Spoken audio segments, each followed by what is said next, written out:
Break के बाद स्वागत है आप सभी का और इसी के साथ ही एक बार फिर से नजर डाल लेते हैं आज की सुर्खियों पर। हेडलाइंस पावर्ड बाय के न्यूज साप्ताहिक समाचार पत्र जो रखे आपको आगे।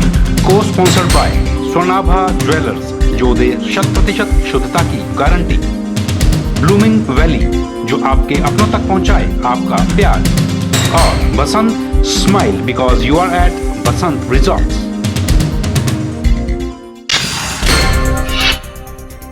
सरकारी कर्मचारियों से घर का काम करवा रहे हैं अधिकारिता मंत्री, आरोप लगाया सोलन भाजयुमो के जिलाध्यक्ष भरत साहनी ने। एम्स निर्माण में बहानेबाजी कर रही है केंद्र सरकार, पीएम से समय न मिलने के कारण की जा रही है देरी, बोले स्वास्थ्य मंत्री कौल सिंह ठाकुर।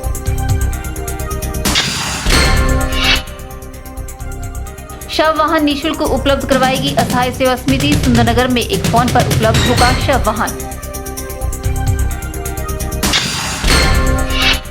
और स्टूडेंट्स की जेब से हो रहा बिजली पानी के बिलों का भुगतान, मिडिल स्कूल पुराना बाजार ने बच्चों से उगाहे रुपए, स्कूल प्रशासन का कहना सरकार से नहीं मिलता बिलों का पैसा।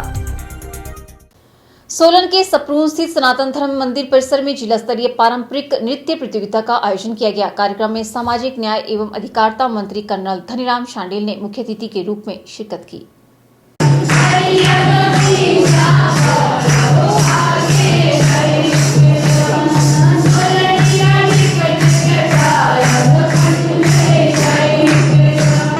कार्यक्रम की अध्यक्षता कार्यकारी उपायुक्त सोलन संदीप नेगी ने की। प्रतियोगिता में जिला भर से 5 टीमों ने भाग लिया। प्रतियोगिता में नृत्य के माध्यम से सोलन की लोक संस्कृति के संजीव दर्शन हुए। इस अवसर पर कार्यकारी उपायुक्त संदीप नेगी ने कहा कि इस तरह के कार्यक्रमों से विलुप्त हो रही लोक संस्कृति को बचाया जा सकता है। उन्होंने कहा कि इस तरह के कार्यक्रमों से हमें हमारे पारंपरिक लोक नृत्य, लोक कलाएं, रहन सहन आदि का पता चलता है। उन्होंने कहा कि संस्कृति का संवर्धन एवं संरक्षण सभी का दायित्व है। मुझे बड़ी खुशी है कि लोक कला को जिंदा रखने के लिए भाषा एवं संस्कृति विभाग इस तरह के प्रयास कर रहा है और यहाँ पे जो मैंने प्रस्तुतियाँ देखी वो बहुत ही बेहतरीन है। वो अपनी कला से, अपनी संस्कृति से लोगों को जोड़ती हैं और उन्हें बताती हैं कि पुराने समय में हमारे लोग किस तरह रहते थे। चाहे वो भौगोलिक परिस्थितियों का पता चलता है, उसमें रहन सहन के तरीके का पता चलता है, खान पान का पता चलता है, हमारी ज्योग्राफी का पता चलता है, हमारी हिस्ट्री का पता चलता है। तो इस तरह के जो कार्यक्रम रहेंगे वो जो है इन चीज़ों के साथ साथ हमारी वेशभूषा और हमारे संस्कारों को जो है आगे ले जाएंगे। मैं सारे प्रतिभागियों को हार्दिक बधाई देता हूं और उनके उज्जवल भविष्य की कामना करता हूं। प्रतियोगिता में विजेश्वर सांस्कृतिक दल छावसा प्रथम, नेहरू युवा केंद्र सोलन द्वितीय तथा अन्नू म्यूजिकल ग्रुप धुंधन तृतीय स्थान पर रहा। ब्यूरो रिपोर्ट के चैनल सोलन।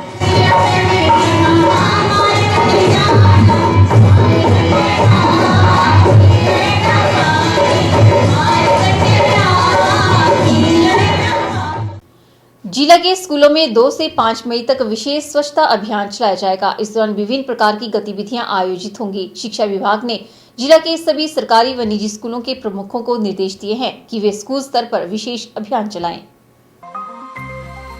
इसमें स्वच्छता के प्रति जागरूकता लाने के लिए भाषण, नारा लेखन व पेंटिंग प्रतियोगिताएं आयोजित की जाएंगी। इसके अलावा स्कूल के विद्यार्थियों व एनएसएस के स्वयंसेवियों द्वारा व्यक्तिगत स्वच्छता सहित खुले में शौच न करने के बारे में जागरूकता रैली निकाली जाएगी ताकि लोगों को स्वच्छता के प्रति जागरूक किया जा सके। वहीं 1 मई से 31 मई तक पाठशाला परिसर में भांग व अफीम उखाड़ो अभियान चलाने सहित पानी की टंकियों एवं पेयजल स्रोतों की नियमित साफ सफाई सुनिश्चित की जाएगी ताकि गर्मी के दिनों में पेयजल से होने वाली बीमारियों पर रोकथाम लगाई जा सके। प्रदेश सरकार ने समाज में स्वच्छता लाने को लेकर शिक्षा विभाग को निर्देश दिए हैं कि स्कूलों में स्वच्छता को लेकर गतिविधियां संचालित करवाएं।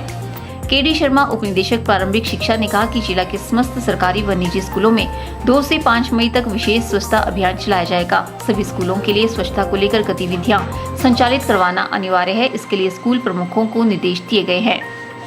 बता दें कि कार्यक्रम का शुभारंभ 2 मई को होगा। 3 मई को सार्वजनिक स्थानों की सफाई और जल शुद्धिकरण को लेकर कार्यक्रम संचालित किया जाएगा।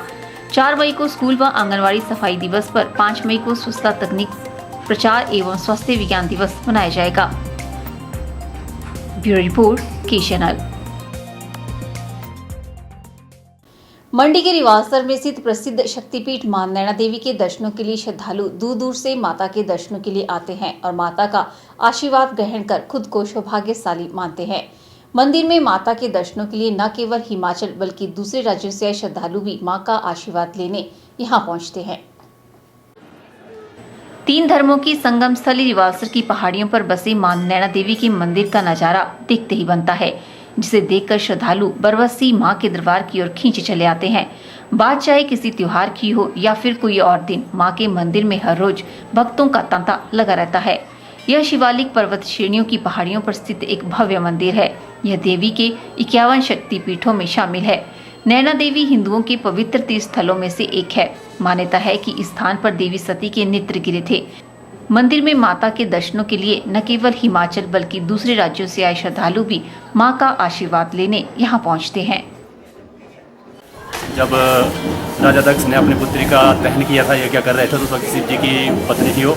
जब वो जल गई तो उन्होंने सर के ऊपर उठा करके उसने ब्रह्मांड का पूरी पृथ्वी का चक्कर लगाया। उसके बाद एक नैन यहाँ गिरा, एक उधर बिलासपुर रोपड़ के ऊपर गिरा। तो 2 नैना माता हैं, 2 ही नैन हैं। और ये भी शक्तिपीठ है और वो भी शक्तिपीठ है। यहाँ दूर दूर से लोग आते हैं और जो मन्नत रखते हैं वो पूरी मन्नत माता करती है, तभी लोग यहाँ करके प्रसिद्ध होते हैं। और पुजवारियों का अपना मंदिर है, इसमें सरकार का कोई लेना नहीं। हम तो जलंधर से हैं, पंजाब से। तो यहाँ रिवाल्सर में घूमने आए थे। इन्होंने हमें बताया कि यहाँ पे नैना देवी मंदिर है, बहुत अच्छी है, मान्यता बहुत है। और यहाँ आके बहुत अच्छा भी लगा, बहुत बढ़िया लगा, मन खुश हुआ। बता दें कि नैना देवी मंदिर में नवरात्रि का त्योहार बड़े ही धूमधाम से मनाया जाता है। वर्ष में आने वाली दोनों नवरात्रि, चैत्र मास और अश्विनी मास के नवरात्रों में यहाँ पर विशाल मेले का आयोजन किया जाता है। देश के कोने कोने से श्रद्धालु यहाँ आकर माता नैना देवी की कृपा प्राप्त करते हैं। माता को भोग के रूप में 56 प्रकार की वस्तुओं का भोग लगाया जाता है। श्रावण अष्टमी को यहाँ पर भव्य व आकर्षक मेले का आयोजन भी किया जाता है। नवरात्रि में आने वाले श्रद्धालुओं की संख्या 2 गुनी हो जाती है। बाकी अन्य त्योहार भी यहाँ पर काफी धूमधाम से मनाए जाते हैं। कैमरा पर्सन युगल के साथ ब्यूरो रिपोर्ट, के चैनल, मंडी। प्रदेश के मैदानी क्षेत्रों में ऊना, बिलासपुर, हमीरपुर और कांगड़ा में अंधड़ चलने और ओलावृष्टि होने की चेतावनी जारी की गई है। मौसम विज्ञान केंद्र शिमला के मुताबिक पश्चिमी विक्षोभ की सक्रियता के चलते मैदानी क्षेत्रों में मौसम का मिजाज बदलेगा। मौसम विभाग ने 2 मई से प्रदेश के अधिकांश क्षेत्रों में मौसम साफ रहने की संभावना जताई है। ऊंचाई वाले कुछ क्षेत्रों में हालांकि बारिश होने के आसार हैं। उधर रविवार को ऊना में अधिकतम तापमान 49 डिग्री दर्ज किया गया। राजधानी शिमला सहित प्रदेश के कई क्षेत्रों में रविवार को हल्की बारिश भी हुई। रविवार को शिमला में मौसम ने कई रंग दिखाए। थोड़ी देर बारिश होने के बाद धूप खिलने का सिलसिला जारी रहा। शिमला में अधिकतम तापमान 23.3 डिग्री सेल्सियस रिकॉर्ड किया गया। मौसम विज्ञान केंद्र शिमला के अनुसार रविवार को पूरे प्रदेश में मौसम खराब रहेगा। कई क्षेत्रों में बारिश होने की संभावना है। ब्यूरो रिपोर्ट, के चैनल। फिलहाल वक्त हो चला है एक और ब्रेक का। मिलते हैं ब्रेक के बाद।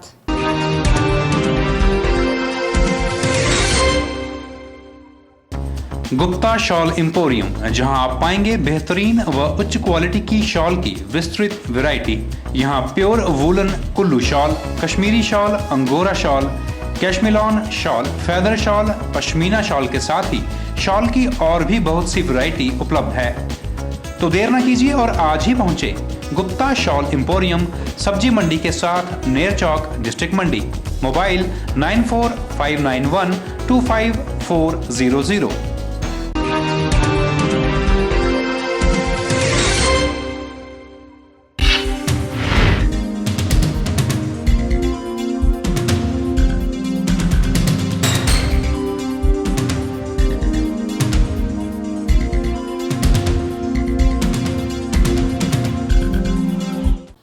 कहने को तो सरकारी स्कूलों में शिक्षा निःशुल्क है, लेकिन कुछ सरकारी स्कूल ऐसे भी हैं जो बिजली, पानी और सीवरेज के बिलों का भुगतान बच्चों से उगाही करके करते हैं। एक ऐसा ही स्कूल सामने आया है सुंदरनगर में। यहाँ के पुराना बाजार स्थित सरकारी स्कूल में बच्चों से बिजली, पानी और सीवरेज के बिलों का भुगतान करने के लिए पैसे वसूले गए हैं। निःशुल्क शिक्षा देने के लिए देश भर में सर्व शिक्षा अभियान चला हुआ है और राज्य सरकार भी अपने वार्षिक बजट का सर्वाधिक हिस्सा शिक्षा पर ही खर्च कर रही है। बावजूद इसके सरकारी स्कूलों की हालत यह है कि इनका प्रबंधन देखने वालों के पास बिजली, पानी और सीवरेज के बिलों का भुगतान करने के लिए पैसा ही नहीं है। कुछ ऐसा ही मामला सामने आया है मिडिल स्कूल पुराना बाजार सुंदरनगर में। इस स्कूल में 35 बच्चे पढ़ते हैं। शहर का स्कूल है, जाहिर सी बात है कि गरीब बच्चों के बच्चे ही स्कूल में पढ़ रहे होंगे। स्कूल प्रबंधन ने सभी बच्चों से 150 रुपए लाकर स्कूल में जमा करवाने का फरमान जारी किया ताकि स्कूल का बिजली, पानी और सीवरेज का बिल अदा किया जा सके। ऐसा फरमान जारी करते ही यह स्कूल सुर्खियों में आ गया। स्कूल पहुंचकर पता चला कि यह सच है। स्कूल की मुख्याध्यापिका नतेश जम्बाल ने इस बात को माना कि बिजली, पानी और सीवरेज के बिलों का भुगतान करने के लिए बच्चों से पैसे मांगे गए हैं।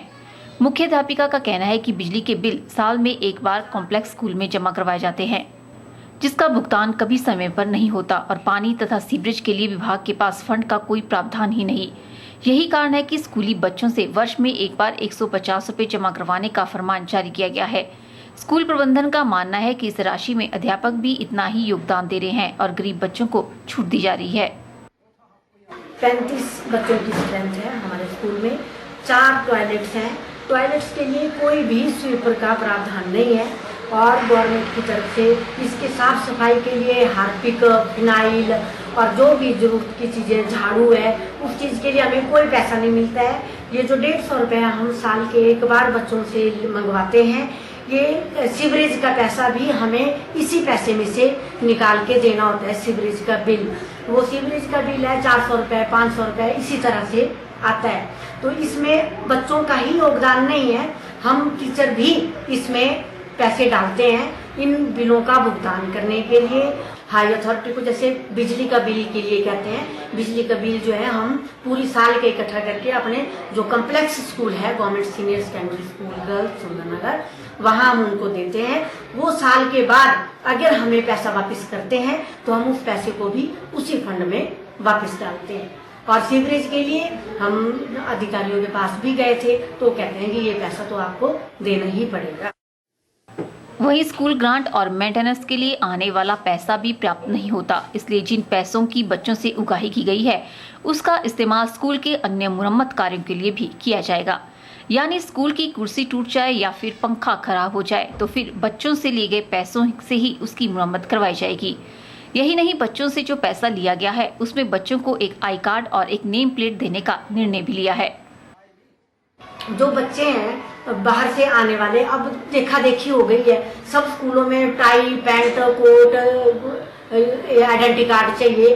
तो इसी पैसे में से इनके आइडेंटिटी कार्ड जो है वो बनवाए जा रहे हैं। आइडेंटिटी कार्ड के ऊपर भी एक एक बच्चे के ऊपर 20-20 रुपया लग रहा है। तो वो पैसा भी हम इसी में से ही निकाल के इन्हीं के ही वेलफेयर के लिए लगाएंगे। जो पैसा स्कूल ग्रांट का और ये मेंटेनेंस के लिए आता है वो सफिशिएंट नहीं होता। तो जैसे कोई कुर्सी टूट गई, कोई मेज टूट गया, कोई चीज रिपेयर करानी है, वो भी हम इसी खर्चे में से धीरे धीरे करके। अब ऐसे में सवाल उठता है कि जब सर्व शिक्षा अभियान के तहत स्कूलों को इतना अधिक बजट दिया जा रहा है और राज्य सरकार अपने वार्षिक बजट का सबसे अधिक पैसा शिक्षा पर खर्च कर रही है, तो फिर स्कूलों की ऐसी छोटी छोटी जरूरतों के लिए मासूमों से उगाही क्यों की जा रही है? क्या शिक्षा विभाग निःशुल्क शिक्षा, निःशुल्क किताबें और वर्दियां देने का मात्र दिखावा कर रहा है? यह कुछ ऐसे सवाल हैं जिनके जवाब सरकार और शिक्षा विभाग के बंद कमरे में बैठे अधिकारियों को देने होंगे। ब्यूरो रिपोर्ट, के चैनल। सोलन जिले में नाबार्ड द्वारा कृषि जल अभियान की शुरुआत की गई। इसी कड़ी में उपायुक्त सभागार में किसानों को खेतों में कम पानी से अधिक पैदावार लेने, जल संरक्षण व जल प्रबंधन के बारे में जागरूक करने के उद्देश्य से 1 दिवसीय कृषि जलदूत प्रशिक्षण कार्यक्रम का आयोजन किया गया। कार्यक्रम का आयोजन राष्ट्रीय कृषि एवं ग्रामीण विकास बैंक द्वारा जल ही जीवन है के अंतर्गत किया गया। कार्यशाला में भाग लेने वाले जलदूतों को पानी के संरक्षण, ग्राउंड वाटर लेवल को बढ़ाने व जल के पुनः भंडारण के बारे में जानकारी दी गई। जिला विकास प्रबंधक रविंदर सिंह ने कहा कि राष्ट्रीय कृषि एवं ग्रामीण विकास बैंक द्वारा पूरे प्रदेश में 3200 कार्यक्रमों का आयोजन किया जाएगा। इसी कड़ी में सोलन जिला के 450 गाँव में कृषि जलदूतों के माध्यम से किसानों को जल संरक्षण के बारे में जागरूक करेंगे। उन्होंने कहा कि इस कार्यक्रम का मुख्य उद्देश्य कम से कम 10 करोड़ किसानों को पानी के संरक्षण के बारे में जागरूक करना है, ताकि हमारी आने वाली पीढ़ी के लिए भी पानी को बचाया जा सके। आज हमारे कार्यक्रम की शुभारंभ किया गया कृषि जल अभियान की, जिसमें हमने सोलन जिले के 450 गांवों को चुना है और उसमें हमारे 2-2 कृषि जल दूत जाएंगे और जो ग्राउंड पे फंक्शनरी डिपार्टमेंट उनके साथ मिलकर गांव में इस बात का चर्चा करेंगे, जो वहां पे जल सहायक होंगे और जागरूक किसान हैं उनसे मिलकर कि उस क्षेत्र की क्या क्या आवश्यकताएं हैं और किस तरह पानी को संरक्षण करके पुनः रक्षित करके किस तरह से खेती बाड़ी की कम पानी में ज्यादा से ज्यादा उत्पादन कर सकते हैं। इन कार्यक्रमों से हम लोग कोशिश करते हैं कि आने वाले समय में कम से कम भी 10 करोड़ किसानों तक ये संदेश जाए कि हमें आने वाली पीढ़ी के लिए भी पानी को बचा के रखना है और खेती को इस तरीके से करना है कि जो जल का धौन इस तरह ना हो कि बहुत से एरिया हमारे डार्क जोन में चले जाएं। कार्यक्रम में सोलन जिला के 36 कृषि जलदूतों ने भाग लिया। इन जलदूतों द्वारा 18 टीमों के माध्यम से पूरे जिले के 450 गांव में आम जन समुदाय को जल संरक्षण, जल पुनर्भरण, जल प्रबंधन के बारे में जानकारी देंगे। कार्यशाला में खेत का पानी खेत में, गांव का पानी गांव में तथा घर का पानी जमीन में जाने पर बल दिया गया। ब्यूरो रिपोर्ट, के चैनल, सोलन। हिमाचल प्रदेश में इंटरनेशनल प्रोफेशनल डेवलपमेंट एसोसिएशन व प्रदेश इकाई के सहयोग से प्रथम राष्ट्रीय संगोष्ठी कार्यक्रम का आयोजन सोलन के साधुपुल में स्थित विवेकानंद विद्या निकेतन विद्यालय में किया गया। एक दिवसीय राष्ट्रीय संगोष्ठी कार्यशाला में देश भर के करीब 120 प्रतिभागियों ने भाग लिया। कार्यशाला का शुभारंभ आईपीडीए के राष्ट्रीय अध्यक्ष डॉक्टर बलवंत सिंह और स्वामी शिवानंद द्वारा द्वीप प्रज्वलित कर किया गया, जबकि समापन समारोह में हिमाचल प्रदेश तकनीकी विश्वविद्यालय के पूर्व कुलपति डॉक्टर शशि धीमान बतौर मुख्य अतिथि शरीक हुए। कार्यक्रम की अध्यक्षता विवेकानंद विद्या निकेतन विद्यालय समिति के अध्यक्ष रवि मेहता व आईपीडीए के प्रदेश उपाध्यक्ष चमन लाल बंगा ने की। आईपीडी संस्था के राष्ट्रीय अध्यक्ष डॉक्टर बलवंत सिंह ने कार्यक्रम की जानकारी देते हुए बताया कि संस्था द्वारा हिमाचल प्रदेश में पहला राष्ट्रीय संगोष्ठी कार्यक्रम का आयोजन सोलन के साधुपुल में स्थापित विवेकानंद विद्या निकेतन विद्यालय में किया गया। उन्होंने कहा कि भविष्य में प्रदेश के अन्य विद्यालयों में भी संगोष्ठी कार्यक्रम आयोजित किए जाएंगे। इंटरनेशनल प्रोफेशनल डेवलपमेंट एसोसिएशन जो हिंदुस्तान की हमने एक एसोसिएशन बनाई है और ये एसोसिएशन यूनाइटेड किंगडम में जो हमारा हेडक्वार्टर है उसका ही एक ये हिस्सा है। हिमाचल के अंदर पहली बार प्रयास किया है कि एक नेशनल सेमिनार का आयोजन किया है और मुख्य जो हमारा मंतव्य था कि स्कूल को एक मिनिएचर सोसाइटी के रूप में देखा जाए और इसी प्रकार इसके लिए प्रयास करके एक बेहतर सोसाइटी का निर्माण किया जाए। हम सारे ही जो टीचर्स हैं, हम सारे जो इस क्षेत्र में काम कर रहे हैं, हमारी ये कोशिश है कि जो चैलेंजेस हैं 21वीं सदी के, जो बच्चों को मुश्किलें आ रही हैं या आगे हिंदुस्तान किस दिशा में हमें ले जाना है, उसके हिसाब से हम पहले से ही तैयारी करके रखें और स्कूल्स को बेहतर बना सकें। विवेकानंद विद्या निकेतन विद्यालय के अध्यक्ष रवि मेहता ने विद्यालय की ओर से संगोष्ठी में आए सभी अतिथियों से संस्था का स्वागत व आभार प्रकट किया। उन्होंने कहा कि संगोष्ठी कार्यशाला में विभिन्न वक्ताओं द्वारा प्रस्तुत शोध पत्रों के माध्यम से दी गई जानकारियों से सभी विद्यालयों के छात्र छात्राओं सहित प्रतिभागियों को भी लाभ मिलेगा। एक दिन चली इस राष्ट्रीय संगोष्ठी में हरियाणा से प्रोफेसर राकेश संधू, पंजाब से प्रोफेसर डॉक्टर मंजीत सिंह और डॉक्टर मनप्रीत कौर द्वारा तकनीकी सत्रों की अध्यक्षता करते हुए शोधकर्ता द्वारा शोध पत्र भी पढ़े गए, जिसमें विद्यालय समाज का लघु रूप है, अध्यापकों की भूमिका, विद्यालय में प्रबंधन समितियों की भूमिका और अध्यापन का ग्रामीण परिवेश में कार्य करना इत्यादि विषयों पर विस्तार पूर्वक भी चर्चा की गई। कार्यक्रम में जहां विद्यालय प्रबंधन की ओर से मुख्य अतिथि को स्मृति चिन्ह देकर सम्मानित किया गया, वहीं मुख्य अतिथि द्वारा विशेष अतिथियों को स्मृति चिन्ह व अध्यापकों को प्रमाण पत्र देकर सम्मानित किया गया। ब्यूरो रिपोर्ट, के चैनल, सोलन। आज के बुलेटिन में फिलहाल इतना ही। सपना ठाकुर को दीजिए इजाजत। नमस्कार।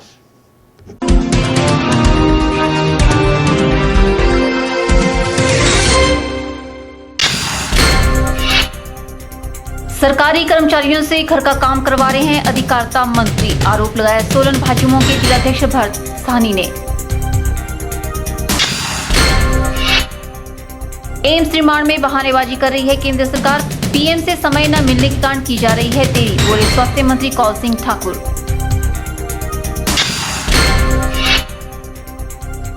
शव वाहन निःशुल्क उपलब्ध करवाएगी असहाय सेवा समिति, सुंदरनगर में एक फोन पर उपलब्ध होगा शव वाहन। और स्टूडेंट्स की जेब से हो रहा बिजली पानी के बिलों का भुगतान, मिडिल स्कूल पुराना बाजार ने बच्चों से उगाहे रुपए, स्कूल प्रशासन का कहना सरकार से नहीं मिलता बिलों का पैसा।